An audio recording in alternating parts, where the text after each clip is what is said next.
Hi guys, welcome back, and if you're new here, hi, my name is Yvonne and I'm so glad you're here today. Today is actually going to be another coffee video. I did upload one, I want to say like a few months ago, maybe like 1 or 2 months ago, and it was on how I make my iced coffee at home. And today, since we are in winter, I wanted to show you guys how I make my latte, and I have it right here.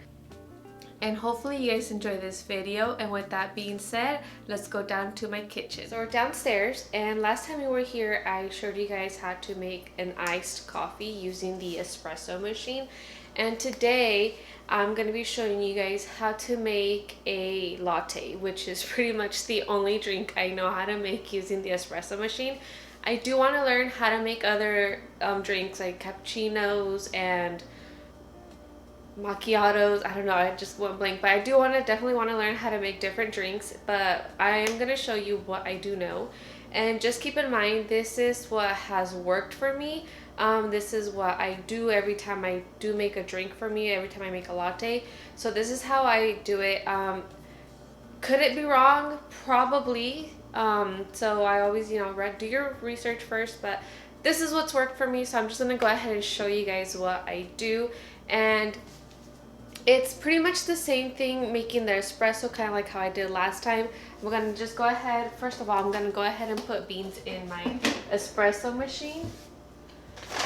And these are the beans that we have. It's called Four Seasons Coffee Roasters, and they are based out of Spokane, Washington. So I want to say they're local in a way, because, Spokane's only like 2-ish, 3-ish hours. I'm not the best at figuring out how far things are. But anyways, and these are dark roast. We always use a dark roast for espresso, just because I think that's what you're supposed to use. Okay, and I do, like with my finger, I just kind of spread them out evenly so they're not all bunched up in one spot. And that was the last of my espresso beans, which I'm going to leave the bag out like that, to get more when I go to the store next time. Cover it up, because it is kind of like sealed, so your beans don't lose their aroma like that. They don't get stale, and they don't lose their flavor either. So make sure you cover it all the way so air doesn't get in there and ruin your beans. So I'm going to go ahead and turn it on. It is pretty loud. Okay, so there is a lot of settings on here. I'm just gonna show you guys a little close-up of it, just because the camera's over there and I'm pretty sure you guys can't see what it says right here. So I'm gonna go ahead and show you guys a little close-up. So it has obviously your power button, and it has the menu and exit button, and it has this little knob. Okay, so if you move this, it says grind amount, so it shows right there, but if you move it, it shows you the seconds. It moves the seconds, so like that, it'll be grinding for 14 seconds or whatever. I believe that's what that is. And then it'll tell you like a single shot, and we're doing double, so make sure that it's on a double. And it also, the setting, it has it at 16.5, and I think we need to descale it, so it tells you when you need to descale your machine. And then it has like the little shot thingy, the grind, which is going to be coming out from right here, and the shot, which comes out from right here. And it also has a single shot button and then the double shot button. So this is a pretty cool little espresso machine. I think I've only gone to like coffee shops like maybe once or twice since we got this, just because it's a lot easier to make it at home. Oh, actually, I think this knob right here actually changes the grind size of your coffee. So obviously bigger size, smaller. So I'm not exactly sure where it is right now. It doesn't really have an indicator, but I'm just gonna leave it as is, just because, oh, actually, you know what? If I move it, oh, you see that? It tells you a faster pour, slower pour. So we have it kind of more on the slower side at a size 8. So that's our little machine. I am learning about it every single day, so I am not an expert, but with that being said, let's start making our coffee.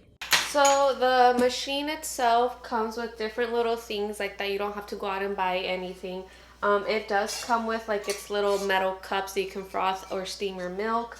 it comes with its own tamper, which I believe I showed you guys last time. And it also comes with different little shot little cups. So each one has its own different purpose. And it also comes with the little thing where you put the coffee in. I can't remember the name of this, but we did end up getting a new one, and we got this one for Christmas. And this one doesn't have a bottom, kind of like how this one does, where it has like the two little knobs right here where the espresso comes out from. This one is bottomless. So what I really like about this one, and I'm gonna try to capture it and hopefully get a really good shot of it so I can show you guys. When you're brewing the espresso, you can see it like form at the bottom, and then it just kind of slowly gathers in the middle and starts to drip, which I think is pretty cool, because if you do it right, it will gather in the middle and it will like dispense evenly, and it almost looks like it's melted chocolate. That's how you know your espresso, you tempered your espresso just right, because it comes out looking like chocolate and it's all evenly coming out. So this is a double shot little, I want to call it a cup little thing, but I can't remember the correct name of it just because I am the worst with names. But anyways, this is the double shot, which I'm going to be doing today, and I'm going to grind up my coffee at the settings that it is right now. And oh yeah, and over here is where you have the steamer and hot water thing. So I'm going to just grind it up. And what I need, before I do that, I'm going to show you guys what I do need in order to, you know, complete my whole latte process, because it is a process. I have my tiny scale, which we kind of went with the smaller one because I think last time I had a bigger one. And so I'm going to turn it on. So I'm going to tare my scale because I want to have 18 grams of espresso right now that I grinded up. And it's going to brew 36 grams of espresso. So when you grind it up, 18, and it yields 36 grams. So I'm gonna just tare it, just because I don't know the weight of this one. I was able to do it before without tearing it with this one, but since this one's still pretty new, I still haven't remembered the exact weight of it. My fiance can do it without even weighing it, which I think is pretty cool, because I haven't gotten to that point.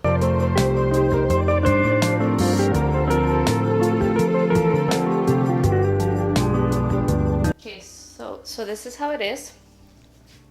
When it first comes out, it's very like bulky. So I'm gonna use this little distributor, and what I do, hopefully I don't get coffee everywhere, I just slowly put it down, and hopefully it doesn't, that little coffee. Okay, so I'm just gonna put it down and then slowly turn it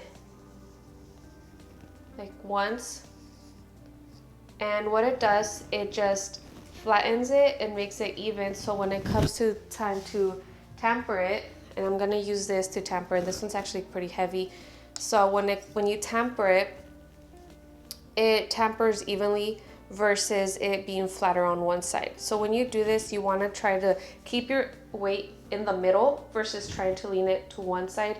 You just want to keep it in the middle, because you don't want your coffee to be too tempered in one side, because then it's not gonna like brew evenly.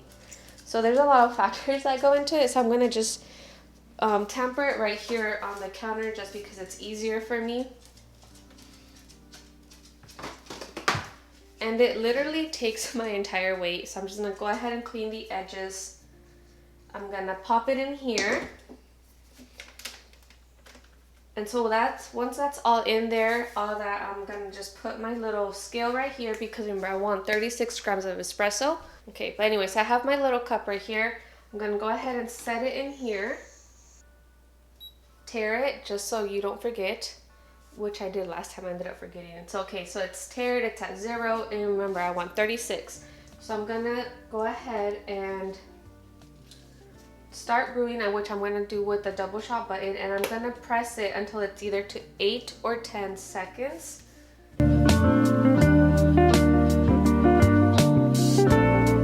Okay, so I have, so I have my espresso right here, and you can see the layers. You have like I think it's called the crema, and then like the middle part, and then the darker. So you want your espresso you want to be able to see the layers in your espresso, especially the crema. So that is how you know you kind of brewed a decent or a good little espresso shot. In this case, it's a double shot. So I'm just gonna set it in here in my cup. But before I pour my espresso in there, I'm gonna do my syrups, and I'm gonna do a peppermint mocha, which I do have a peppermint mocha syrup, and I usually do 1 pump because I don't want it to be sweet, like overpowering either, because I feel like when I do 2 pumps of syrup, it's just too sweet and I don't taste the coffee. It's more of the sugar that I taste, which I really don't like a lot of sweet things. And I'm just gonna do like a little thing of of chocolate syrup or chocolate sauce. And that's how it looks. I'm gonna see if I can show you guys. That's how it looks. It's got my little syrup and my chocolate in there. Give it a little mix. And when you're gonna pour your espresso, just make sure you shake it up a bit because you wanna try to get everything. And then you just pour it in there. And I just let it drip for a second. Try to get most of all that like crema that's on the sides to drip in there. Leave it like that. And while that's dripping, I'm gonna go ahead and froth my milk. So I'm just gonna tell you right now that I am not the best at frothing milk. I struggle half the time. It's very bubbly, but I just want my milk to get warmed up, like really hot. And so we use a little thermometer, and it's this little thermometer right here. I don't know if you can see everything in it. I think it's too bright. Okay, well, I'm gonna try to show a little close-up of it because on the thermometer it goes by 10 in Fahrenheit, and between 140 and 160 it's red and it says froth. So when I get to 140, that's when I start to work some air into the milk to try to get it like frothy, kind of like foamy in a way. So that's what I do. I just put my little thermometer in here, make sure it's clipped so it's not like moving around as I'm frothing my milk. And this little jug thing has the minimum and max, and I always do max. You can always go a little bit over if you want to, but for me, we're doing the max is what works. And I use almond milk instead of regular milk because I don't like regular milk. And what I've noticed is that regular milk, like I think it's like the whole milk, it froths a lot better and you're able to get better latte art versus almond milk. I haven't been able to do that, and my fiance's at the point where he's like able to make like cute little latte art, like, you know, like little basic hearts and stuff. And I can't really do that with mine just because mine froths different. I don't know what it is in the milk. Maybe I'm just not doing it right. I don't know. So I'm just going to show you guys what I do. All right, so now that my milk is in here, I have my little thingy-majiggy that is where the steam comes out of. And so before I do that, I just kind of let it run a little bit. I turn the knob to where it says steam. So I let it run until a little bit of steam starts to come out because at first just water drips out and I really don't want to add a lot of water into my milk. So after it starts to steam up, I turn it off and then I put the little nozzle in my milk, and I'm gonna try to see if I can get a close-up.